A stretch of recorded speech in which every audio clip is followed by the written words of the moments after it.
வணக்கம் நண்பர்களே. முருகப்பெருமானினுடைய 6 படை வீடுகளில் 3வது படை வீடாக இருப்பது பழனி. இந்த பழனி கோவிலுக்கு தனிச்சிறப்பு உண்டு.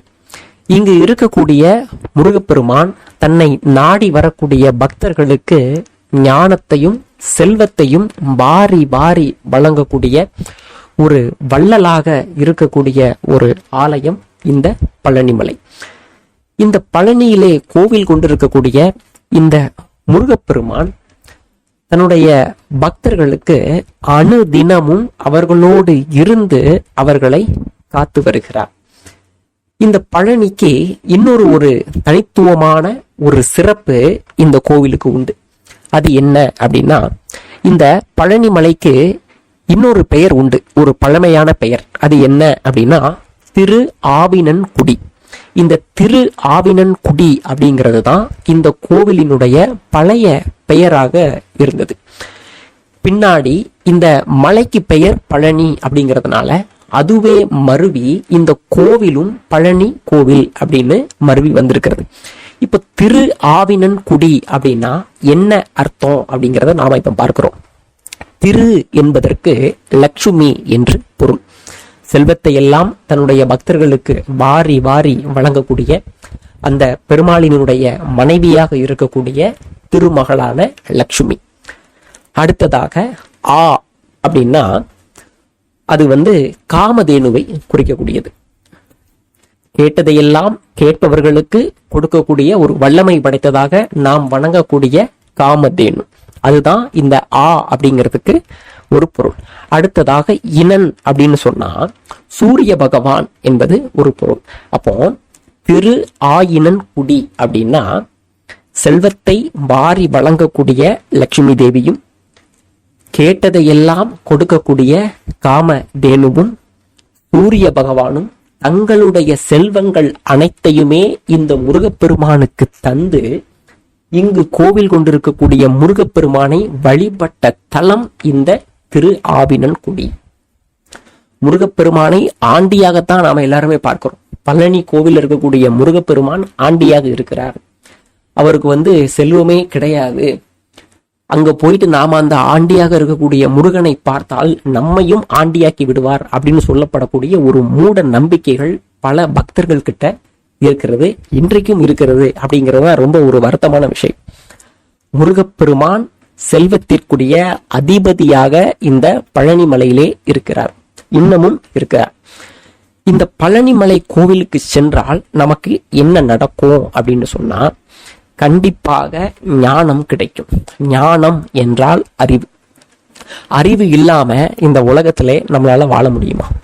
அறிவு இல்லாமல் இந்த உலகத்திலே நம்மளால பணம் சம்பாதிக்க முடியும்? செல்வத்தை சேர்ப்பதற்கு அடிப்படை தேவையாக இருப்பது இந்த ஞானம்தான். ஞானம் என்கிற அறிவு இல்லாமல் செல்வத்தை சேர்க்கக்கூடிய வழி தெரியாது, அந்த செல்வத்தை பாதுகாக்கக்கூடிய வழி தெரியாது. இந்த ரெண்டுமே நமக்கு வேணும்னா கண்டிப்பாக நமக்கு ஞானம் என்கிற அறிவு வேண்டும்.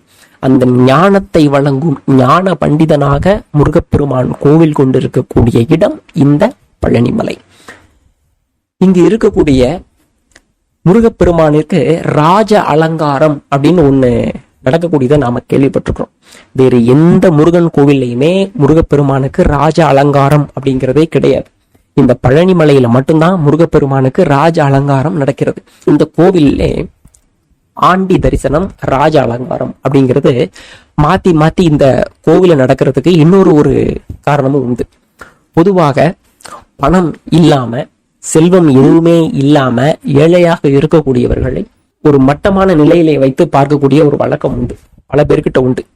அவனா பணம் இல்லை, ஏழை அப்படின்னு சொன்னாலே ஒரு ஏளனமாக பார்க்கக்கூடிய ஒரு வழக்கம் உண்டு.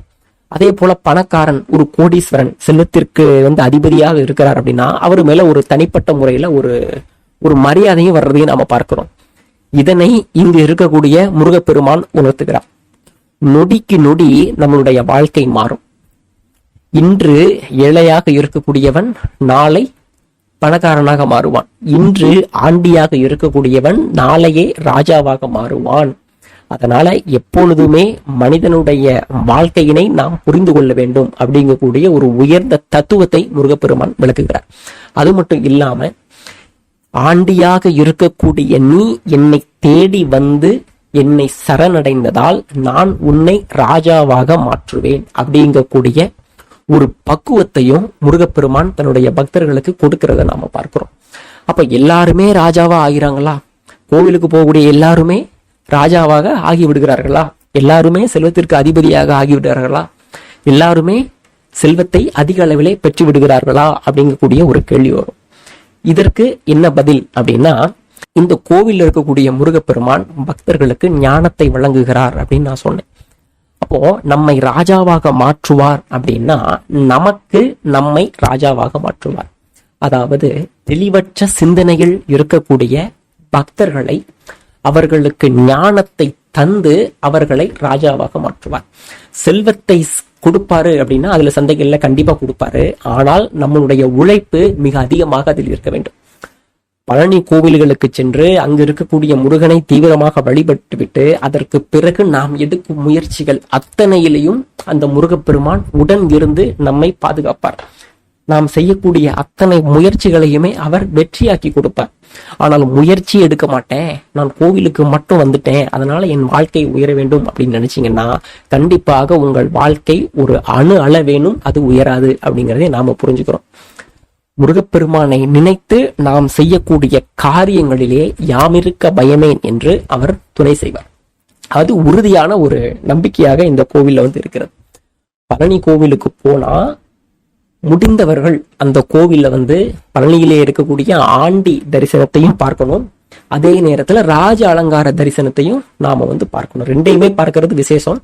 அதற்கு இயலாதவர்கள் எந்த தரிசனத்துல முருகன் தரிசனம் கொடுக்கிறாரோ அதனை நாம் தரிசனம் பண்ணிட்டு வர்றதுல எந்த விதமான தவறுமே இல்லை. ஐயோ நம்ம ஆண்டிய போய் பார்த்துட்டோமே, நமக்கு நம்மளே ஆண்டி ஆக்கி விடுவாரோ அப்படின்னு யாருமே பயப்பட தேவையே இல்லை.